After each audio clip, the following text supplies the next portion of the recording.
It is January 27th, 2020, another Wednesday. It's snowy, but GameStop and AMC stocks are high.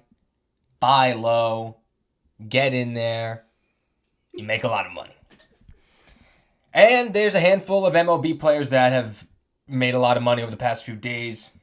We'll get into these free agent signings later. We'll go into and do a look ahead of the Super Bowl, but more importantly, we'll see what the conference championship games had in store for us this past weekend. Rodgers, Brady, Mahomes, Josh Allen. A little bit of NBA news. Knicks are on the decline a little bit now. A lot of people got ahead of themselves. Nets are working hard, playing well. James Harden has swimmingly moved into his new role. They're 11-8. Knicks 8-11. They've lost 3 in a row. Nets have won 2 in a row. It's all coming up next on the take.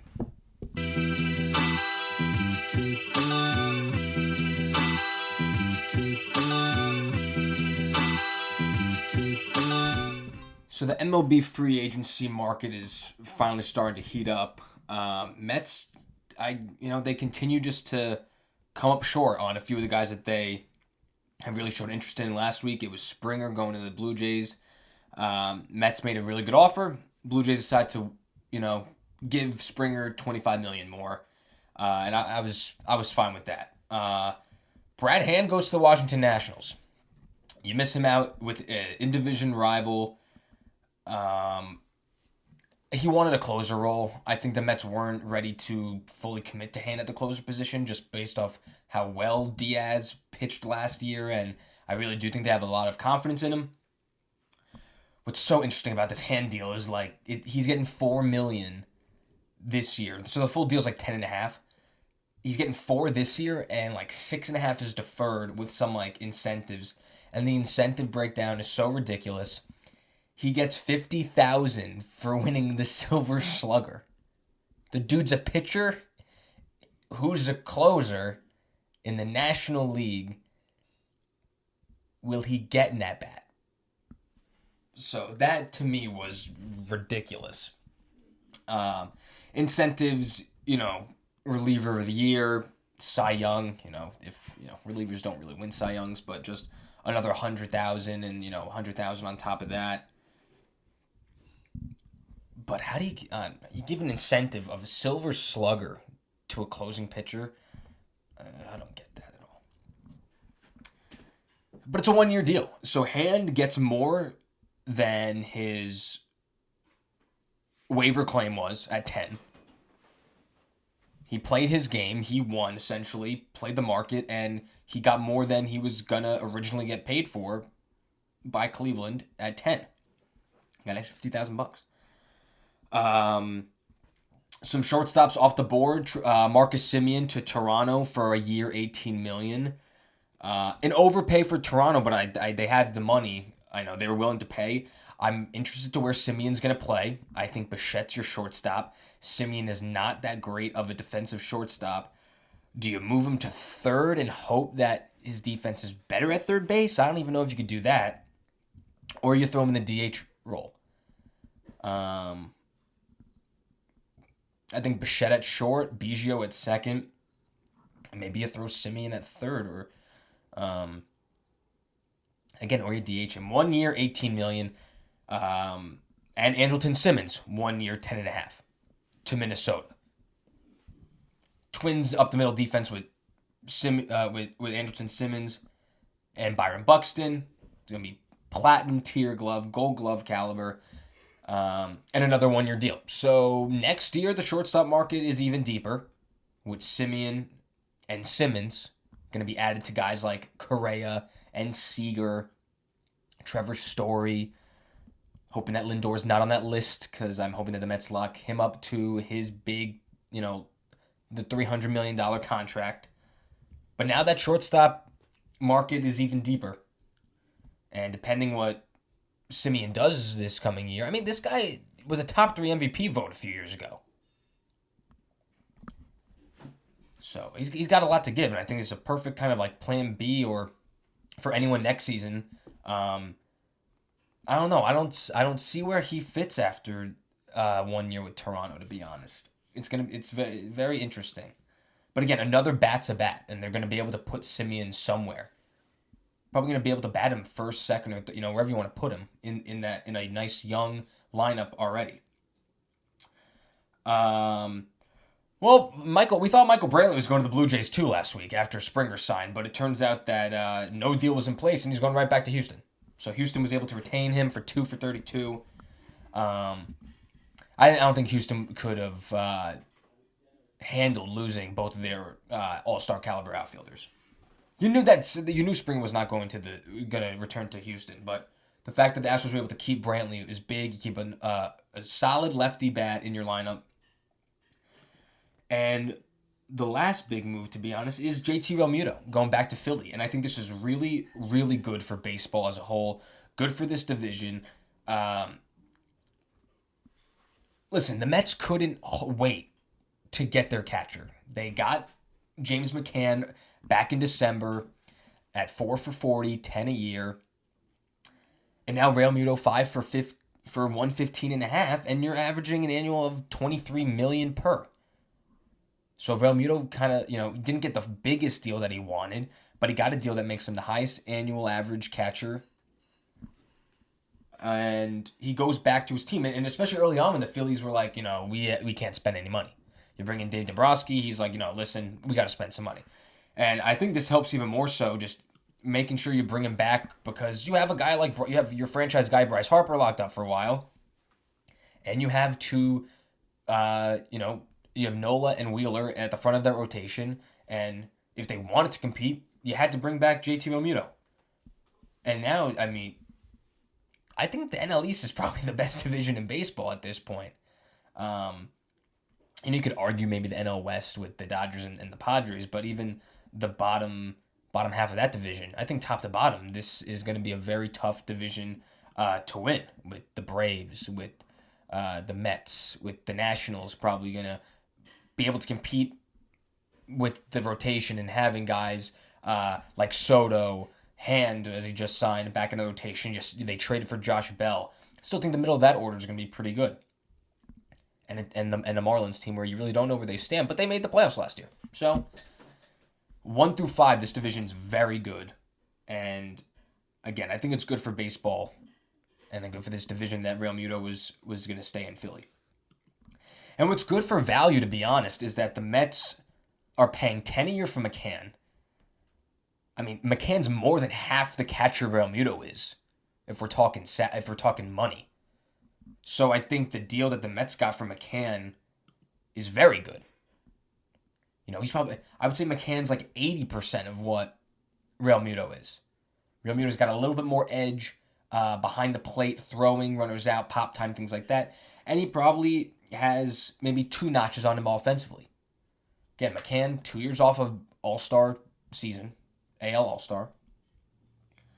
So I'm fine. And that's the thing. You look at it now, you have this big 3, Bauer, Realmuto, Springer. Mets have whiffed on 2, but right now they're looking to be the front runners for Trevor Bauer, which would be really, really interesting. You're probably going to be looking at a very, very high AAV, probably 2 years at maybe $35 million. I could totally see the Mets right now because they're looking to be the favorites all of a sudden.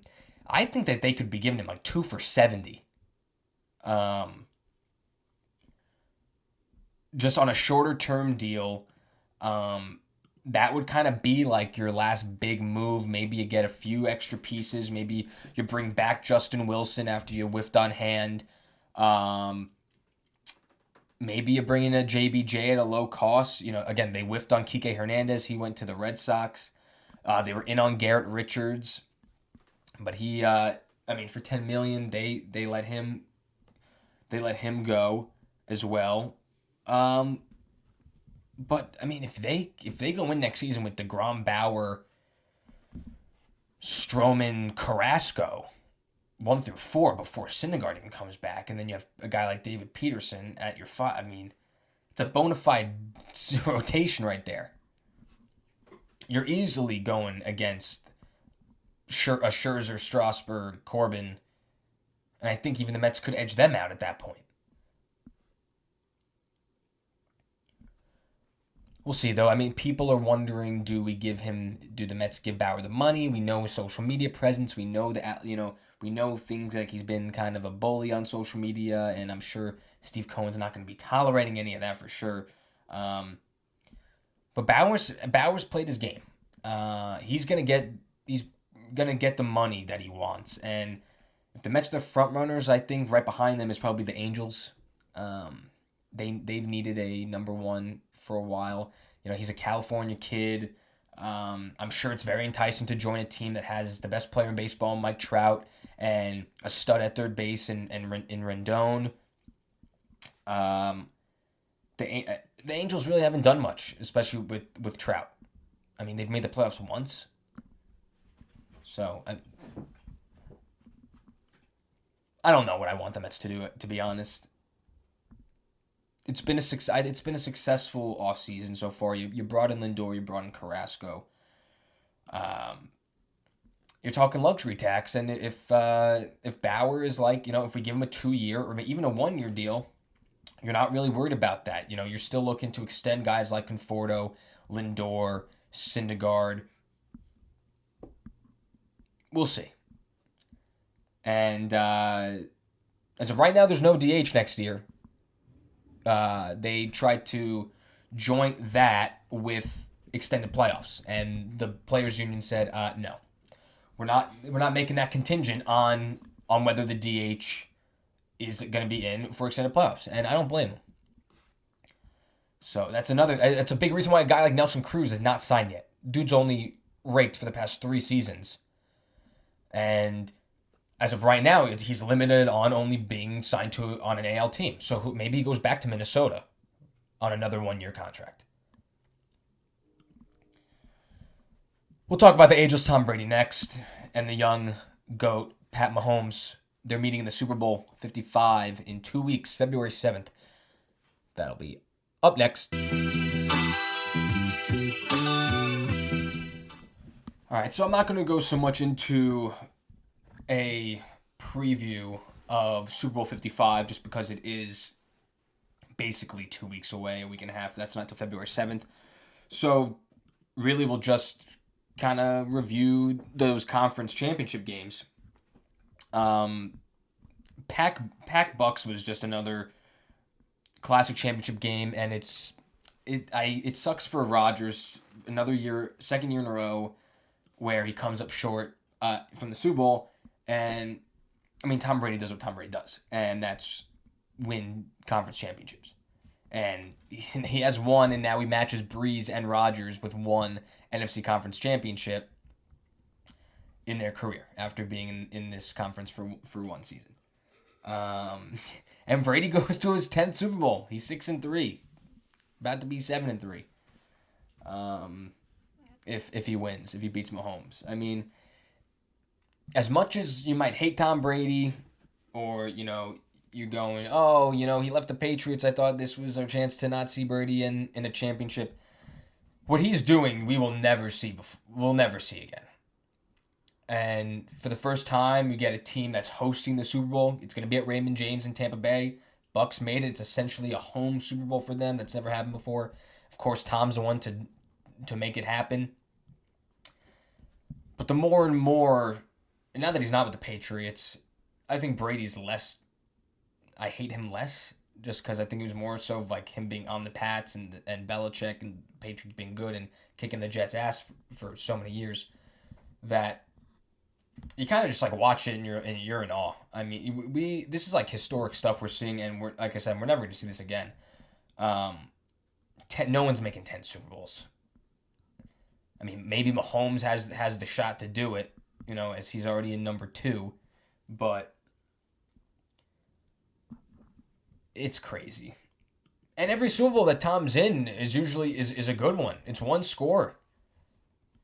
Both Giants losses and the Philly loss, all one scores. The overtime win against the Falcons.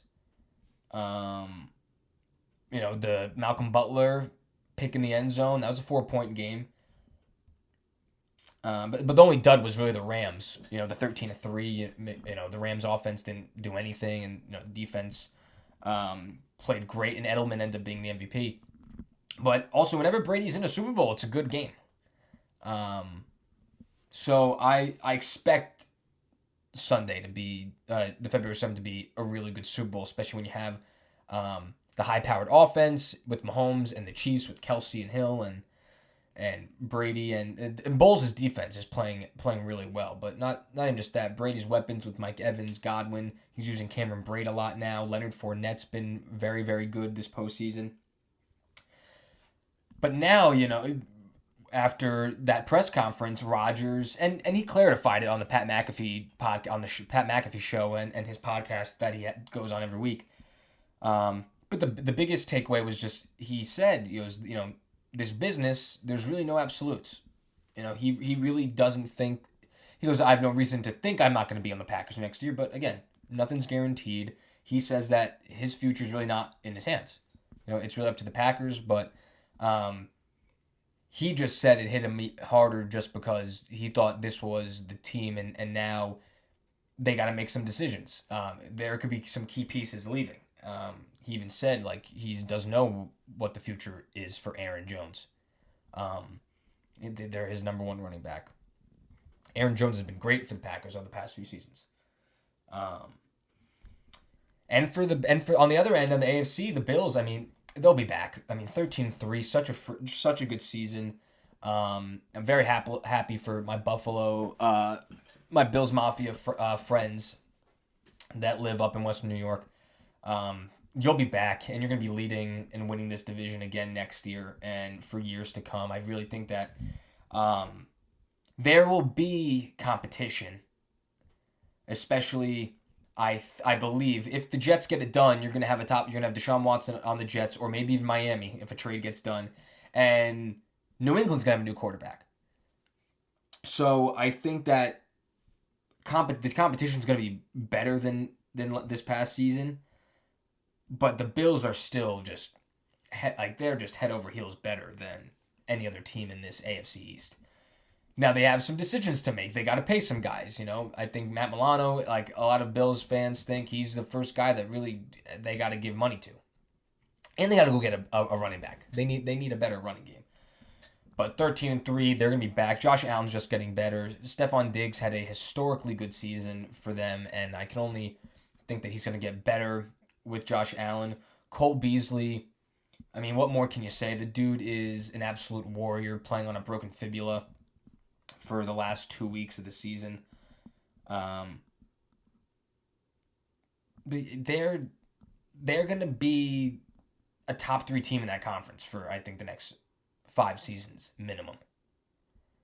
You could fight it with, them, Kansas City, a team like Baltimore, depending if Lamar Jackson gets some more offensive pieces around him and if he progresses well. The top 4 teams this past week, it was I think that maybe outside of Tampa, but these were the best teams in football throughout the entire season. Packers, Chiefs, they were the number ones. Buff was number 2. We'll see him back. It's nothing. There's really nothing more I can say about it.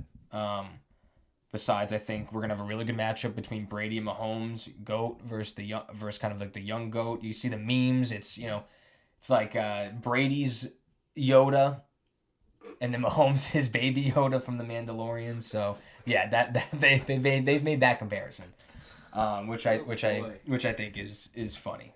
But yeah. Got 1 week left of the NFL, which is nuts. Pro Bowl celebration, which the Pro Bowl is usually this Sunday. That's not really happening. They're doing some celebration crap on Disney XD. I don't even know. It's like a dinner. No one cares about the Pro Bowl, though. Where's the Puppy Bowl at, though? Oh, I don't even know. Yeah. Jets, go get Deshaun Watson. That's about it.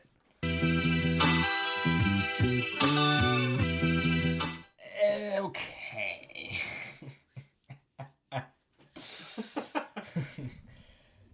So sports is the main talk on this pod. But I thought that having a Marvel television movie connoisseur Yuck. behind the camera, Big yuck. I thought we could go a little bit into that field. Also next week I want to do kind of like a mailbag ep. So on Instagram, I think on my story I'll probably use that ask me a question stamp, and I don't know, I think that'd be fun just to answer some questions and kind of talk to specific people if they have any. Not that I'm anyone important to them, but I don't know. I think that'd be cool. Just kind of give like 10 minutes to just answering questions and giving my answer and opinion. Ask me anything, not even sports related. Literally ask me anything. Could be just like, what are your favorite, whatever, like something like that, and just kind of, I don't know. These questions can just start different conversations, and conversations that I think would be fun, different, and not just like this the sports news. I'm hoping that we can gather an even bigger audience just from talking about more things than just the professional sports leagues. Although it's what I love to talk about. I mean, there's so many other things I love to talk about, and also do. My life isn't just surrounded by sports. He's a dynamic man. There's many different layers to me. But Christian, I just wanted to talk a little bit about WandaVision with you. So we've gotten 3 episodes, 2 weeks in. You've been hyping it up. Yeah. Before it even came out, and I quote, "This will be the best thing Marvel has ever done." Yeah, I've said that a few times. And already 3 episodes in, I was itching for more after the 3rd episode. I'm totally with you. Like that ending and just the realization at the end. I get spoiler warning. First off, before we do it. So, if you don't have Disney Plus, if you're a friend of mine, hit me up. I'll give you my info, and you gotta watch this show. And it's quick, 25-minute episodes, and it's coming out every Friday. WandaVision, it's going into post Endgame of the Marvel universe. It's about obviously Vision and Wanda and and kind of like the what if they ended up being together. And another spoiler. Hopefully, Marvel, Vision is dead. Hopefully you've seen Endgame or Infinity War. Or anything Marvel. And if you haven't, I'm sure you're not even watching me right now. You've already turned off this episode. Bye.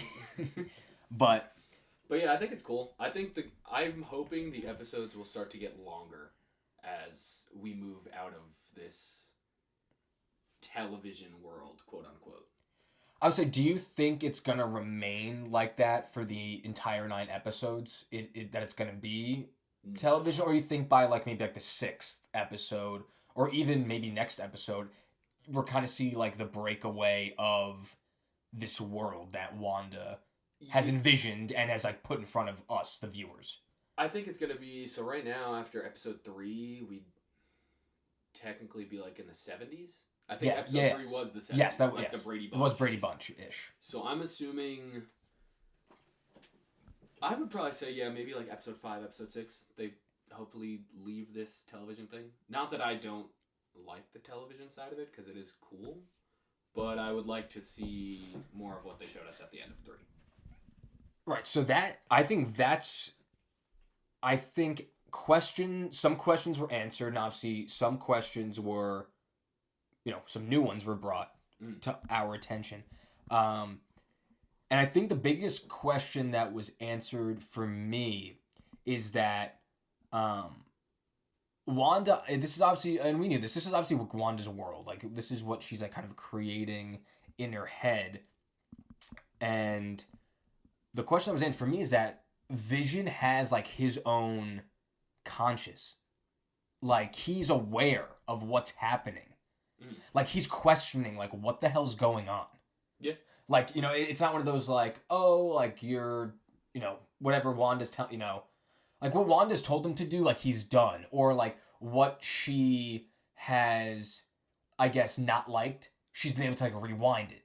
Yeah. And the fact that she didn't see Vision talk to the neighbors, she's not aware of that, so she doesn't know that Vision knows that something is wrong. Yeah, I've never actually thought of it like that. Yeah. You know, so now he's you know, like they're like, oh, like, what was the woman? Catherine Hahn. I don't know her name. No. Who the one that was with Wanda in the house? Oh, it's Monica Rambeau. Right. But what's her name in the? Gertrude. I don't. Janine. There's a G in there somewhere. Let's right. Let's find out. But it is Monica, and like that's you know that's kind of the hidden Easter egg of the sense of like Captain Marvel. Yes. So. And she's already been confirmed to come back for Captain Marvel 2, I want to say. The same actress, not the young girl. Right. What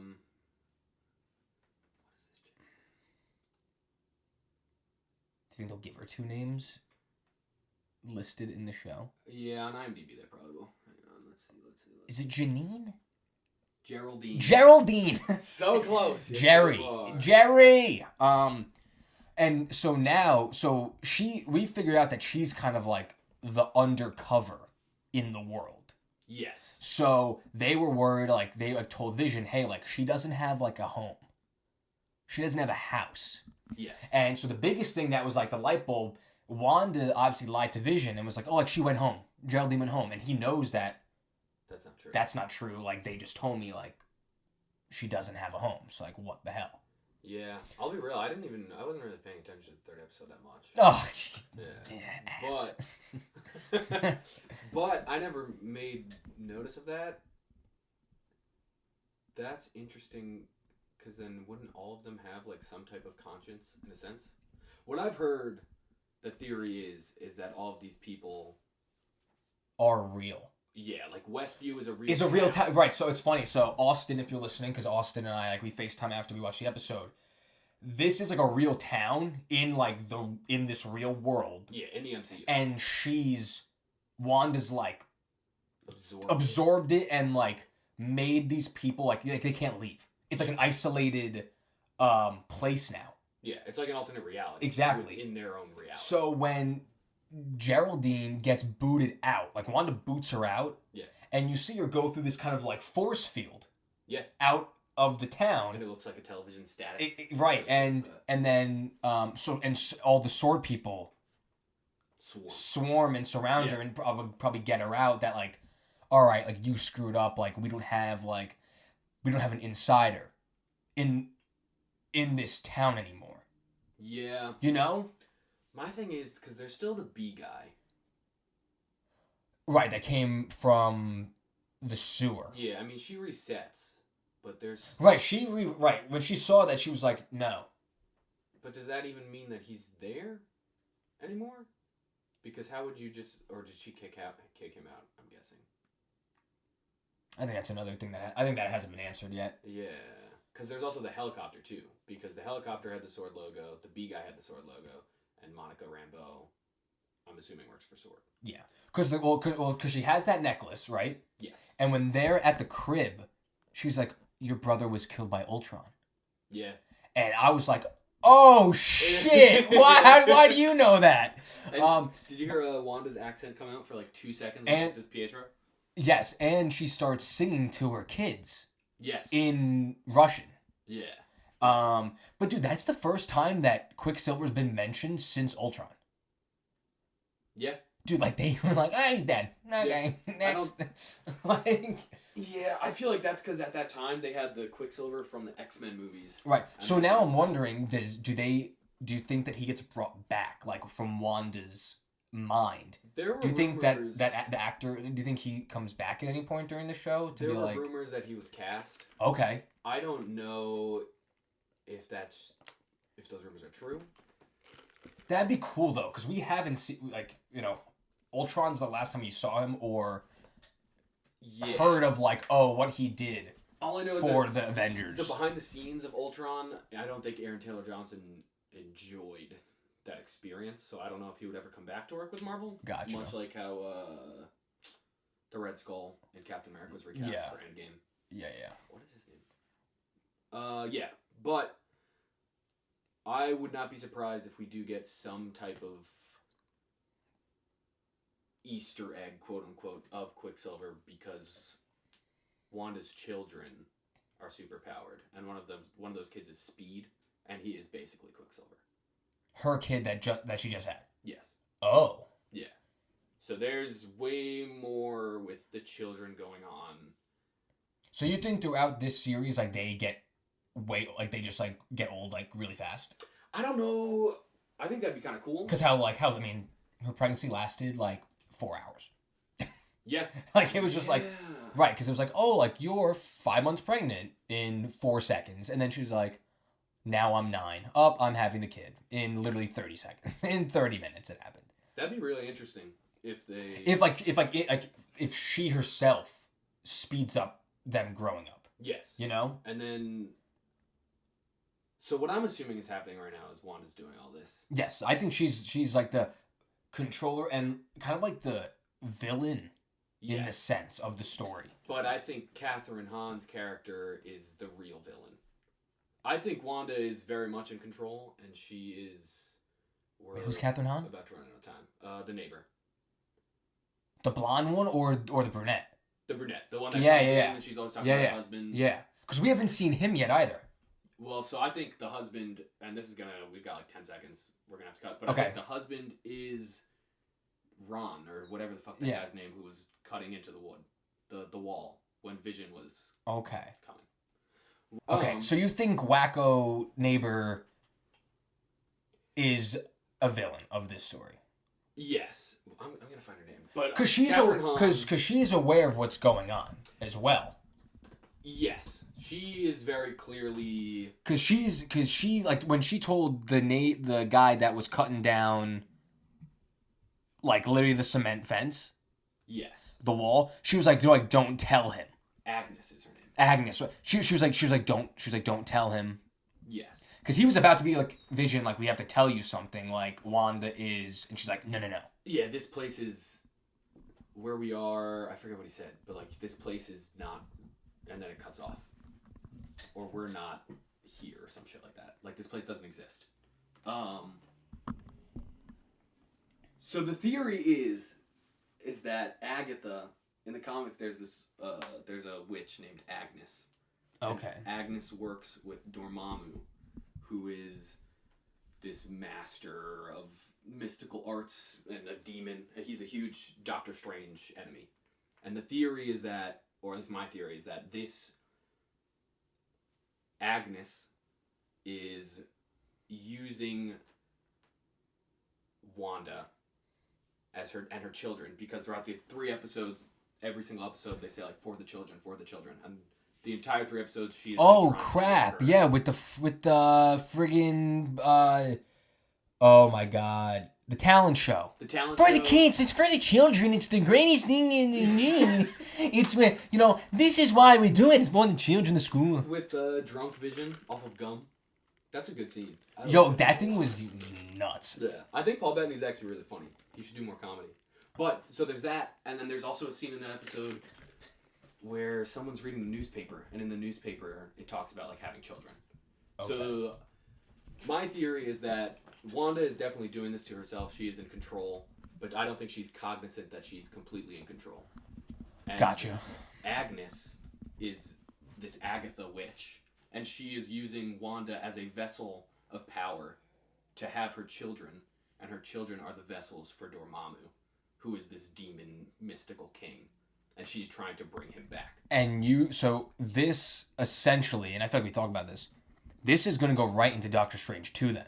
Absolutely. And like the storyline in WandaVision is going to be essential as like, it's kind of like a prequel. Like you have to watch WandaVision to understand the beginning timestamp of Doctor Strange 2 then. Yeah. I want to say they've said that Doctor Strange Multiverse of Madness picks up immediately where WandaVision leaves. Right. And Wanda's already confirmed as cast for Right. Doctor Strange. I think she'll low-key be the villain.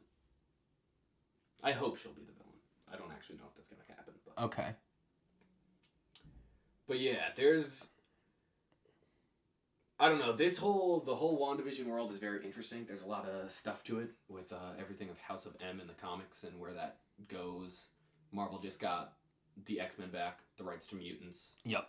And there's a lot of story to be told with the mutants, and I feel like this is their way to get there. Gotcha. The show is friggin' wild. It's a very nuts show. And like we didn't get a lot in the first 2 episodes. No.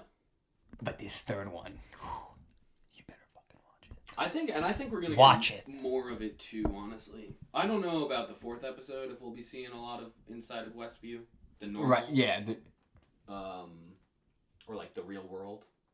But I definitely think they'll start coming back to it in like 5 or 6. I don't know. Cause yeah, I feel like we're gonna get like actual like you said, not that like the television-y thing. Like we're gonna probably see some scenes that is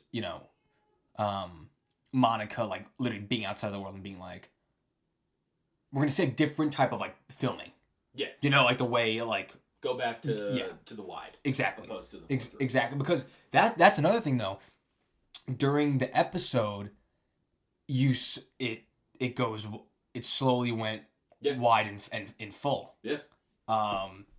So I Even think that was a little like tidbit that like they added in to be like, oh, like this, we're exiting like this fake bullshit. We're into the MCU. And here we are. They do it at the beginning too with the Marvel Studios logo. I noticed. I played it back like 3 times where it does the entire thing. It plays all the clips of it, and then it like shrinks into Marvel Studios black and white, and that's when it goes to like 4:3. Gotcha. And then at the end of the episode, it comes out.